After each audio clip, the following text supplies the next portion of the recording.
नमस्कार, जय हिंद दोस्तों। स्वागत है आप सभी का एके सिविल एकेडमी के यूट्यूब चैनल पर।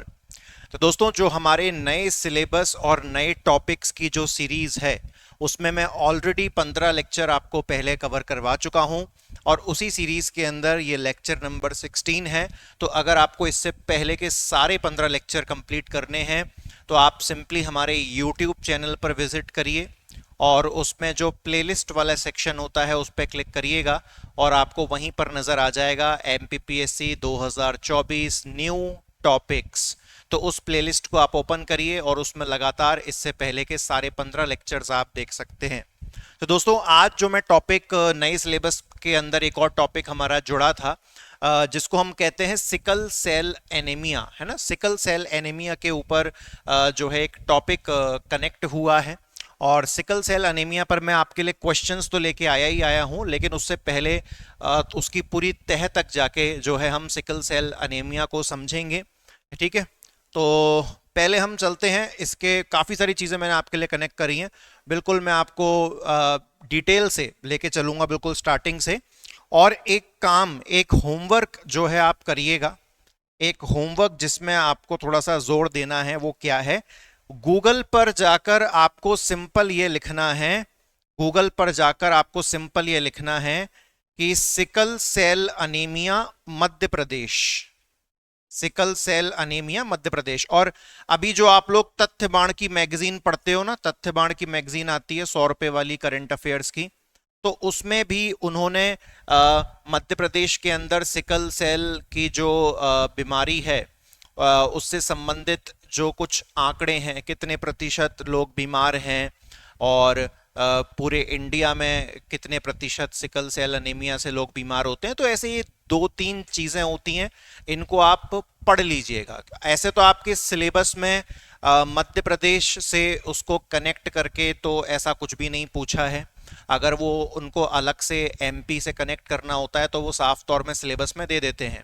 लेकिन ये यूनिट नंबर 7 का टॉपिक है सिकल सेल अनीमिया का, तो इन्होंने एमपी से तो कोई उसमें कनेक्शन किया नहीं है, लेकिन कभी कभार हमारा मन नहीं मानता, हम जबरन उसको एमपी से कनेक्ट करने की कोशिश करते हैं। तो अगर बेसिकली सिलेबस के अनुसार चलोगे तो आपको केवल सिकल सेल अनीमिया का पूरा ज्ञान होना चाहिए और आपसे क्वेश्चन 101% बन जाएगा। और आज पूरा प्रयास रहेगा कि पूरी तह तक हम जाएं। सबसे पहले दोस्तों हम लोग समझ लेते हैं कि सिकल सेल अनीमिया होता क्या है, फटाक से समझते हैं। देखो, यहां से एक आपका एमसीक्यू बन सकता है कि जो सिकल सेल अनीमिया नामक जो बीमारी है ये बेसिकली वंशानुगत बीमारी है। कौन सी बीमारी है? वंशानुगत बीमारी है, यानी कि ये अपने आप उत्पन्न नहीं होती, ये हमें हमारे पेरेंट्स से प्राप्त होती है, मतलब वंशानुगत है, इनहेरिटेड बीमारी है। ठीक है, तो पहला क्वेश्चन तो आपको यही यहां पर बनेगा।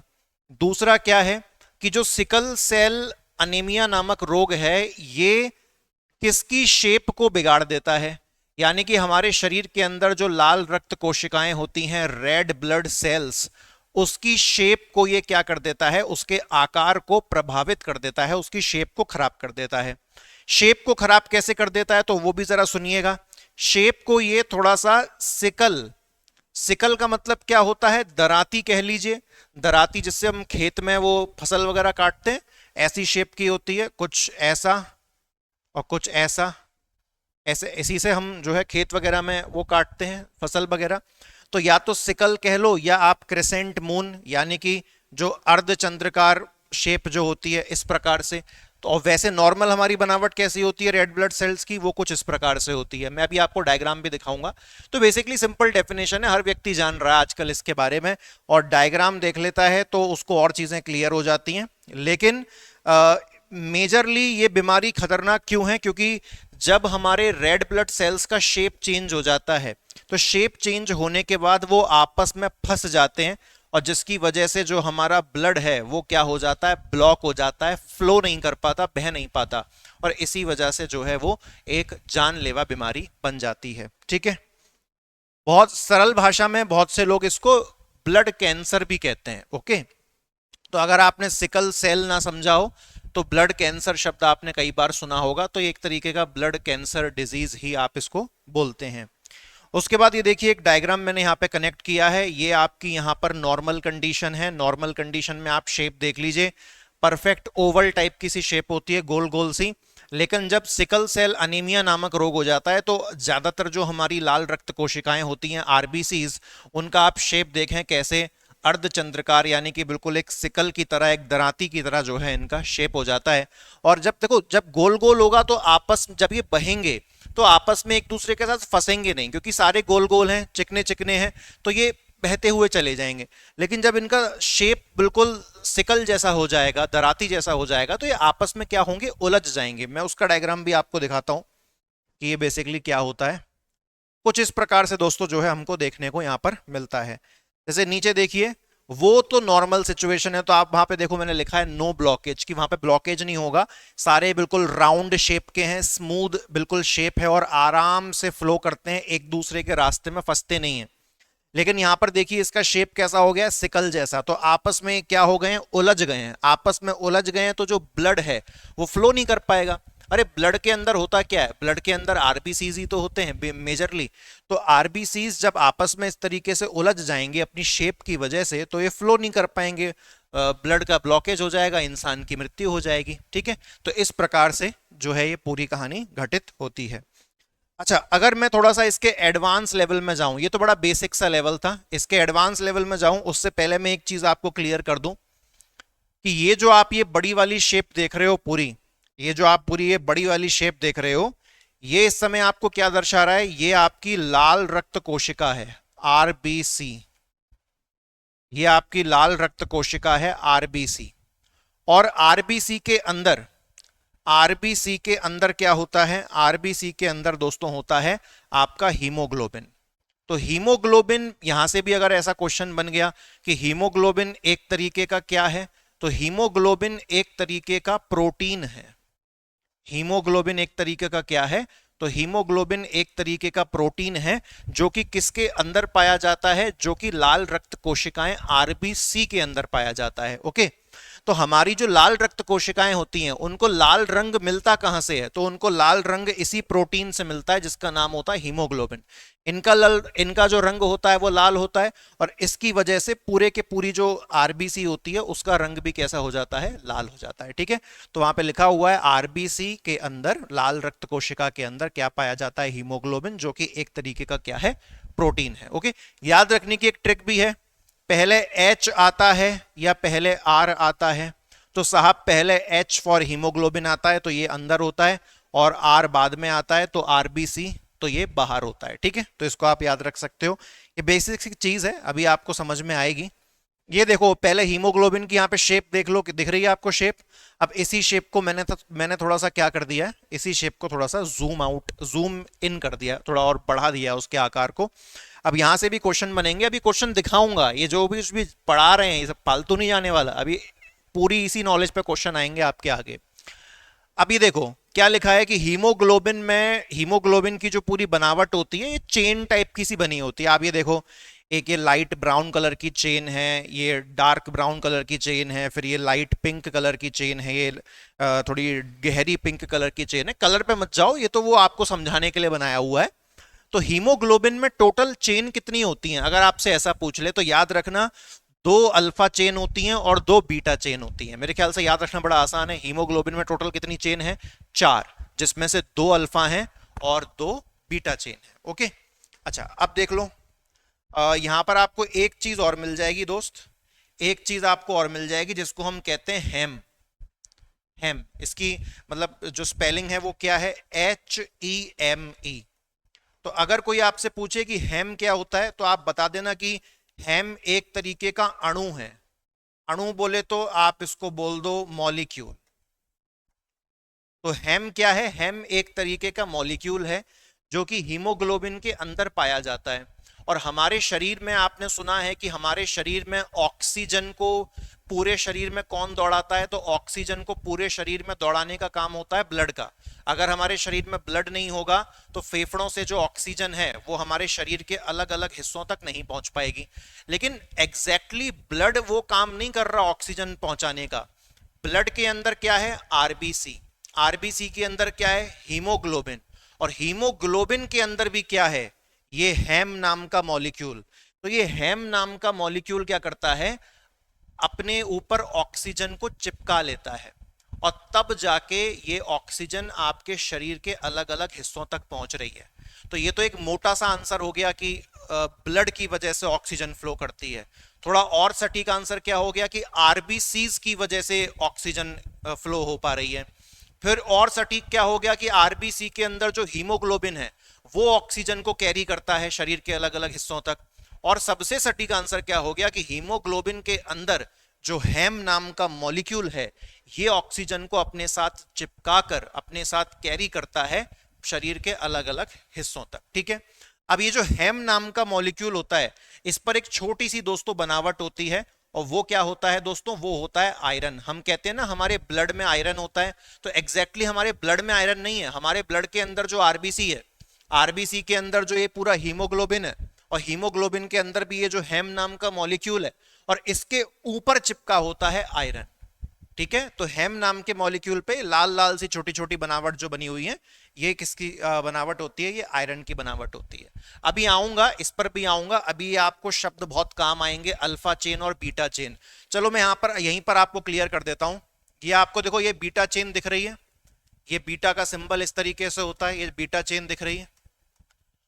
तो बेसिकली अगर कोई आपसे पूछे ना कि हमारे शरीर के अंदर जो सिकल सेल अनेमिया नामक रोग है ये एग्जैक्टली कहां पर होता है, ये व्हाइट ब्लड सेल्स में होता है, ये प्लेटलेट में होता है, ये आरबीसी रेड ब्लड सेल में होता है, या फिर ये हीमोग्लोबिन में होता है, तो आपको आंसर देना है कि ये जो बीमारी है सिकल सेल अनेमिया ये हमारे हीमोग्लोबिन के अंदर होती है। और हीमोग्लोबिन के अंदर भी टोटल कितनी चेन है, 4 चेन है, 2 अल्फा की 2 बीटा की। तो आप बताओ कि इनमें से कौन सी चेन में होता है। तो जो बीटा वाली चेन होती है उसके अंदर होता है सिकल सेल अनेमिया। जी हाँ, ये है सटीक बात कि कोई आपसे कारण पूछ लेना कि भैया कहां किसकी वजह से ये हो रहा है, तो ये बीटा चेन, हीमोग्लोबिन के अंदर जो बीटा चेन होती है उसके अंदर गड़बड़ी आ जाती है, तब जाके सिकल सेल अनेमिया नामक रोग होता है दोस्तों। ठीक है, इसीलिए ये अल्फा चेन, बीटा चेन, हैम ये सब पढ़ाना जरूरी था।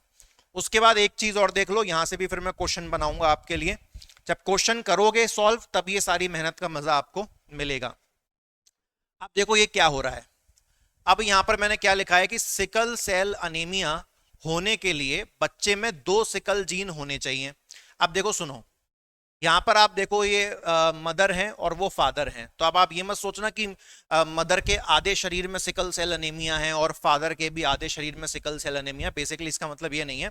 देखो जो फीमेल होती है उसको हम कैसे दिखाते हैं, एक्स और एक्स, और जो मेल होता है उसको हम कैसे दिखाते हैं, एक्स और वाई, ऐसे ही बोलते हैं।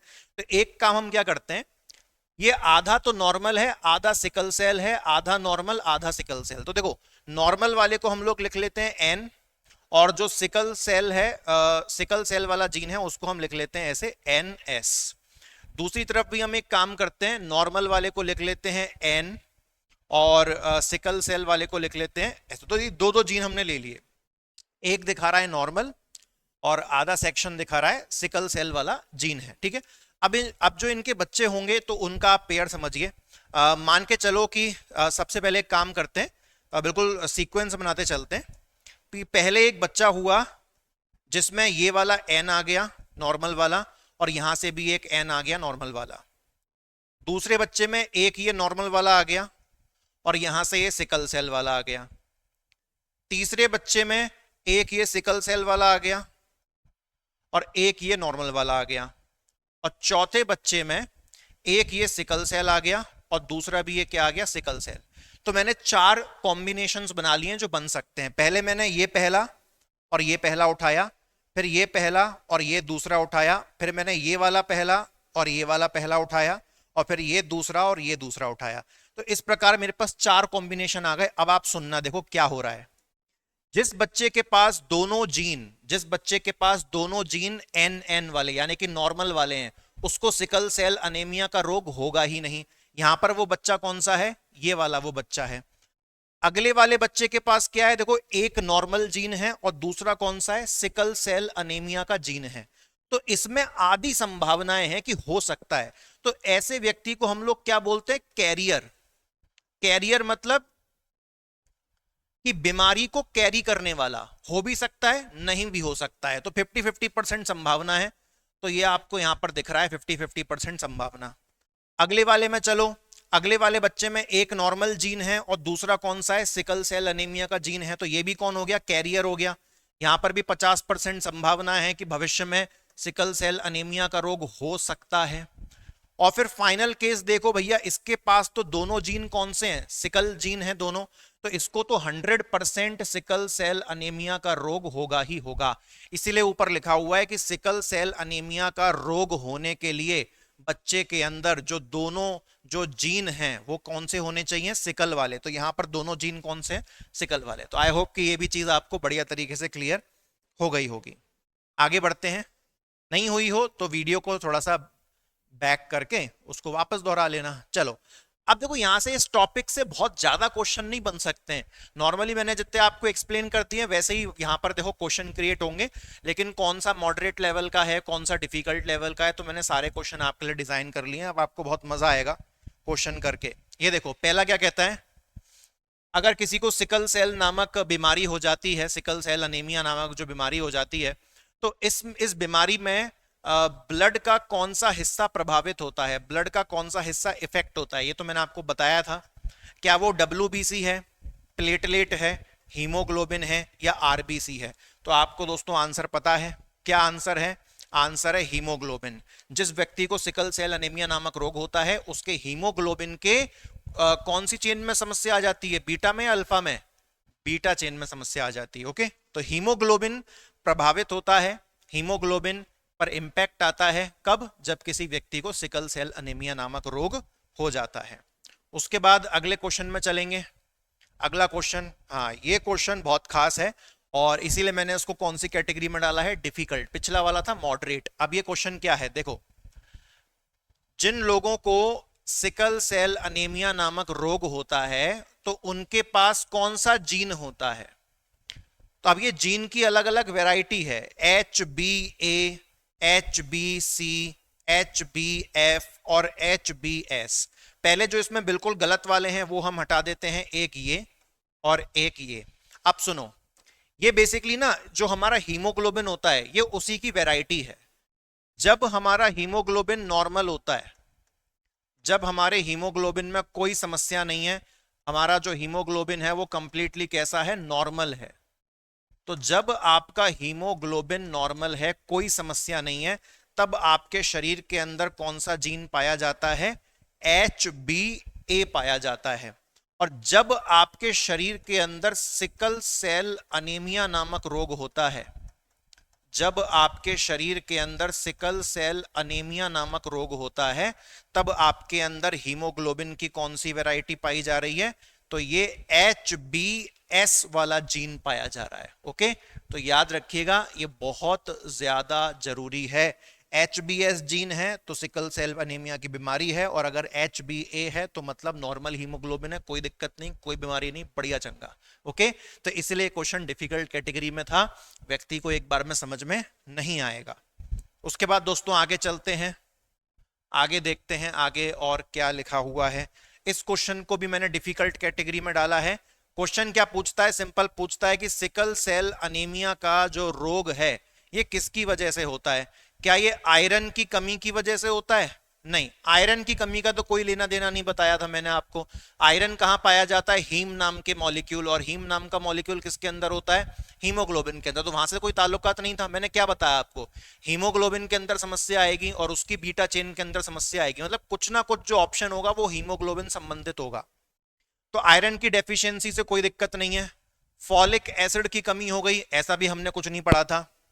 उसके बाद हीमोग्लोबिन के जो स्तर है, हीमोग्लोबिन का जो लेवल है वो एबनॉर्मल हो रहा है, मतलब कुछ गड़बड़ चल रही है हीमोग्लोबिन में, तो ये बिल्कुल 100% हमारा यहां पर सही है। ठीक है, आरबीसी का जो प्रोडक्शन है, जो उत्पादन है वो कम हो गया, ऐसा भी हमने कुछ नहीं पढ़ा था, हीमोग्लोबिन संबंधित था, उसको हमने यहां पर टिक किया। ओके, अब बीटा चेन अगर साफ साफ लिखा होता तो और आसान हो जाता फिर हमारे लिए उस केस में। चलो अगला क्वेश्चन देखते हैं। ये क्वेश्चन भी ये मैंने मॉडरेट कैटेगरी में डाला है, कुछ लोगों को ये भी डिफिकल्ट में आ सकता है। बस वो बीटा चेन वाला याद रखना, मैंने वो यहाँ पर डाला नहीं है। तो बीटा चेन ऑफ हीमोग्लोबिन, उसमें कोई दिक्कत आएगी तो सिकल सेल अनेमिया हो जाता है। ये क्वेश्चन लेकिन है बहुत हटके, बहुत अच्छा क्वेश्चन है। क्या बोलता है कि जो सिकल सेल अनीमिया है, जो सिकल सेल अनीमिया नामक रोग है, इसमें आरबीसी का जो लाइफ स्पेन होता है, मतलब लाल रक्त कोशिकाओं का जो जीवन काल होता है, वो कितना होता है? क्या ये 9 दिन होता है, 17 दिन होता है, 40 दिन होता है, या 76 दिन होता है? दोस्तों, सिकल सेल अनीमिया की बीमारी है और उस समय आरबीसी का जीवन कितना है वो तो बताऊंगा, लेकिन सबसे पहले आप नॉर्मल वाला समझ लो। नॉर्मल, जब हमारी बॉडी नॉर्मल होती है, कोई बीमारी नहीं, कुछ नहीं, तो नॉर्मली आरबीसी का जो जीवन होता है दोस्तों, वो होता है 120 दिन। क्या होता है? 120 दिन का इनका जीवन होता है। उसके बाद आरबीसी की मृत्यु हो जाती है। आरबीसी की मृत्यु कहां पर होती है? स्प्लीन। स्प्लीन को हिंदी में कहते हैं प्लीहा, है ना? क्या? प्लीहा।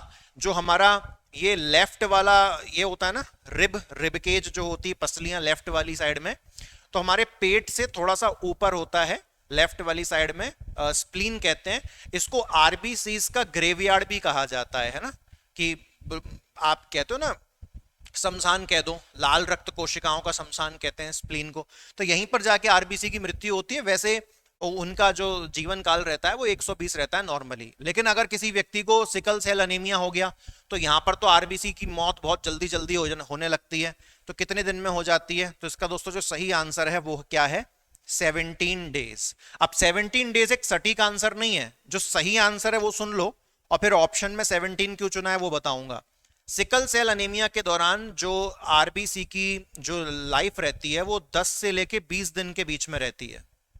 तो अगर आपको कोई भी ऑप्शन 10 से लेके 20 के बीच में मिला तो आप उसको टिक कर देना। यहां पर आप देख लो 10 से 20 के बीच में केवल एक ही ऑप्शन था और वो 17 डेज था, तो इसीलिए मैंने उसको सही कर दिया। अब ऐसी खोपड़ी मत चलाना कि सर चारों के चारों ऑप्शन 10 से 20 के बीच में आ गए। तो देखो, एग्जाम बनाने वाला पागल नहीं है, और अगर वो पागल है तो क्वेश्चन डिलीट होगा, क्योंकि 10 से 20 दिन के बीच में एक ही ऑप्शन आपको मिलेगा। ठीक है, तो इसको जो है याद रखिएगा।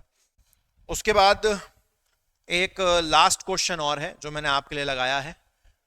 इसको तो मैंने वेरी डिफिकल्ट कैटेगरी पर डाला है, क्योंकि ये सच में काफ़ी डिफिकल्ट हो जाएगा किसी ऐसे व्यक्ति के लिए जिसके बायोलॉजी में थोड़े से बेसिक कॉन्सेप्ट हिले हुए हैं, उनको समस्या हो जाएगी।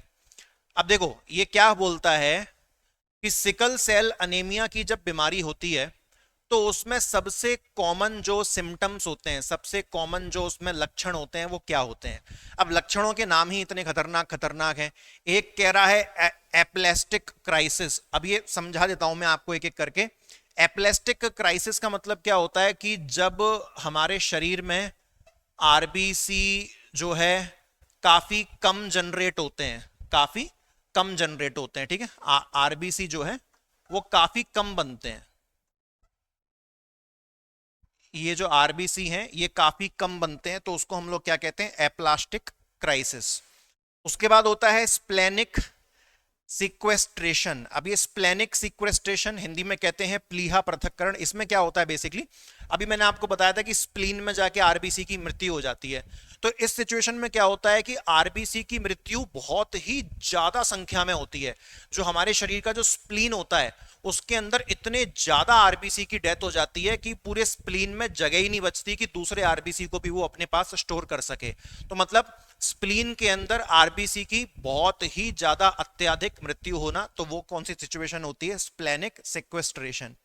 ठीक है, तो और कौन सी है? Vaso occlusive crisis. ये बेसिकली क्या होता है, जब भी किसी व्यक्ति को सिकल सेल अनीमिया है, तो शॉर्ट में ब्लड कैंसर इसको हम कहते हैं, तो शरीर के अंदर ब्लड का ब्लॉकेज होता है। डायग्राम मैंने आपको दिखाया था। तो इसकी वजह से बहुत इंटेंस पेन होता है पूरी बॉडी में। मतलब ब्लड तो आपकी पूरी बॉडी में, तो भयंकर दर्द होता है पूरी बॉडी के अंदर दोस्तों। और ये सबसे ज्यादा कॉमन सिम्टम है किसी भी सिकल सेल अनीमिया के मरीज का, कि शरीर में भयंकर पेन होना। तो सही आंसर पर हम यहां पर पहुंच गए। और जो एक्यूट चेस्ट सिंड्रोम होता है, इसमें बेसिकली क्या होता है? लंग्स की समस्या है, चेस्ट लिखा है, निमोनिया हो जाता है बहुत भयंकर वाला। तो लेकिन जो सही आंसर है, ये चारों ही लक्षण हैं सिकल सेल एनीमिया के, चारों लक्षण हैं, लेकिन सबसे कॉमन क्या है, जब शरीर में भयंकर पेन होता है ड्यू टू ब्लड का ब्लॉकेज, तो उसको हम लोग कहते हैं वैसो ऑक्लूसिव क्राइसिस। ओके, तो इसीलिए मैंने इसको वेरी डिफिकल्ट कैटेगरी में डाला था, ये सही आंसर है दोस्तों। तो इसके साथ ये वीडियो हो जाती है समाप्त, और मात्र 25 मिनट के अंदर पूरा सेशन हो गया है खत्म। तो मुझे आप बताइएगा कि कैसा लगा आज का ये सेशन आपको, और जो मैंने बताया है कि अगर आपका मन ना माने तो आप एमपी के नजरिए से भी सिकल सेल के 2-4 फैक्ट देख सकते हो कि कितनी प्रतिशत मृत्यु हो रही है। कभी कभार क्या होता है ना कि हम ओवर प्रिपरेशन करके चले जाते हैं हर चीज की, और वो चीज आती नहीं है। आपने देखा है कि कितना मर मर के पढ़ते हैं एमपीजीके में, हाई जे अपडेट हो गया, वो अपडेट हो गया, ये बदल गया, वो बदल गया। एक भैया टीचरों की भी थोड़ी ना कोई गलती है इसमें कि यार 23 जून को पेपर है और 1 जून को क्या हुआ है आप वो पढ़ा रहे हो। लास्ट 1.5-2 महीने का तो पूछते ही नहीं है वो करंट अफेयर में, पेपर ऑलरेडी बन चुका होता है। तो इतना तो माथा पच्ची करनी नहीं चाहिए। 2 महीने पहले करंट अफेयर छोड़ दो भैया, बिल्कुल टेंशन फ्री होके छोड़ दो। 99.99% नहीं आती 2 महीने पहले ही करंट अफेयर, लेकिन व्यक्ति वैसे ही उसमें फंसता चला जा रहा है। हर साल एमपीजीके के अपडेट अपडेट अपडेट वाले क्वेश्चन, ये अपडेट हो गया, वो अपडेट हो गया, अपडेट अपडेट अपडेट। कितने क्वेश्चन आते हैं अपडेट वाले? अगर आप में से कोई एमपीपीएससी का पहले 1 अटेम्प्ट, 2 अटेम्प्ट, 3 अटेम्प्ट दिया है, आप मुझे बता दो एमपीजीके के कितने क्वेश्चन आते हैं जिसमें आपको भयंकर अपडेट वाली नॉलेज चाहिए होती है। बिल्कुल बेसिक टाइप के से क्वेश्चन आते हैं, लेकिन उसी में वो डिफिकल्ट क्वेश्चन दे देते हैं। अपडेट के पीछे व्यक्ति इतना भागता रहता है, तो ओवर प्रिपरेशन करना भी कभी कभार काफी गड़बड़ का काम हो जाता है। उन्होंने ये टॉपिक यूनिट 7 में दिया है, तो इसको आप प्रॉपर यूनिट 7 के नजरिए से पढ़ें और बढ़िया तरीके से अपनी प्रिपरेशन को करिए। मुलाकात करता हूं आपसे किसी अगले टॉपिक में। Thank you very much. जय हिंद।